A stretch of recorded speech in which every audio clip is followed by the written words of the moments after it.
Dark personality traits. इस video में हम इसी चीज़ पे बात करेंगे।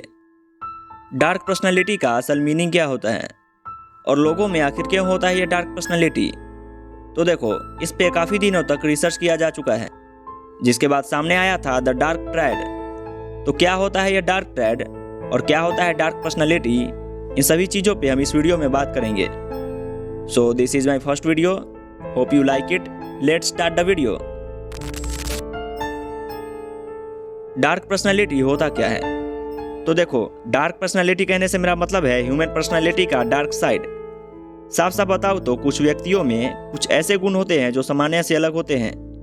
उनका बर्ताव और व्यवहार बाकी लोगों से अलग होता है, जिससे उनके सोच पर भी असर पड़ता है।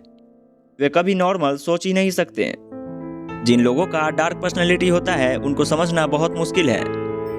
इन चीज़ों पे बहुत से रिसर्च भी किए जा चुके हैं, जिसको समराइज करके मैं आपको बताता हूँ। तो सुनो, एक रिसर्च में रिसर्चर्स ने देखा कि डार्क पर्सनालिटी ट्रेट्स का विकास बचपन से लेकर जवानी तक के समय में होता है।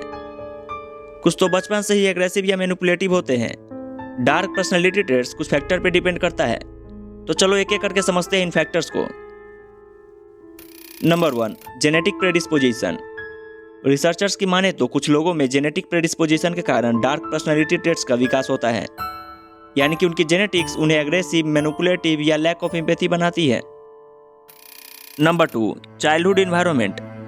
बचपन की परवरिश और वातावरण भी एक महत्वपूर्ण कारण है डार्क पर्सनालिटी के फॉर्मेशन में।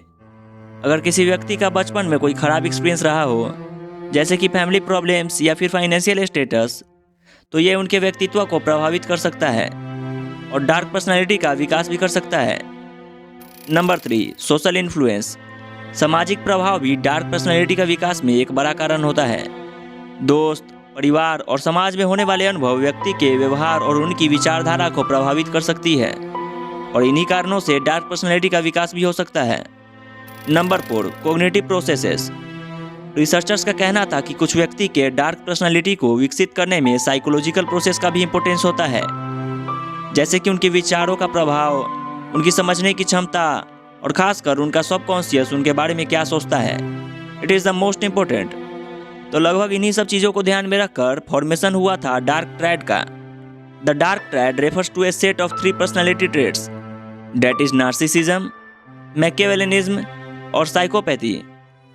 वैसे तो ये तीनों अपने आप में ही एक सेपरेट वीडियो डिजर्व करती है, जो कि शायद फ्यूचर में आए भी, लेकिन उससे पहले मैं आपको बता दूं कि इनका behaviour manipulative, lack of empathy और सेल्फ इंटरेस्ट से भरा रहता है, जिसको पूरी तरह से समझना बहुत मुश्किल है, शायद नामुमकिन भी।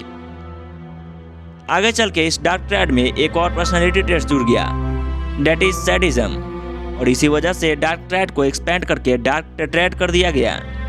लेकिन देखा जाए तो सैडिज्म कोई नया चीज़ नहीं है, कुछ साइकोपैथी से मिलता जुलता है ये। खैर छोड़ो इसे, ये किसी और वीडियो की बात है, तो उसी वीडियो में इसे देखेंगे। अब कुछ पर्सनल चीज़ों पे आते हैं। What is the future of this channel? तो देखो, इस चैनल पे सिर्फ डार्क साइकोलॉजी या मैनिपुलेशन वाली वीडियोस नहीं आएंगी। इस पे मेनली मैं 3 चीज़ों पे ध्यान दूंगा, जो कि है साइकोलॉजी, फिलोसफी और समटाइम्स सोशियोलॉजी। तो मैं तो बस यही कहना चाहूँगा, स्टे ट्यून्ड, स्टे सेफ।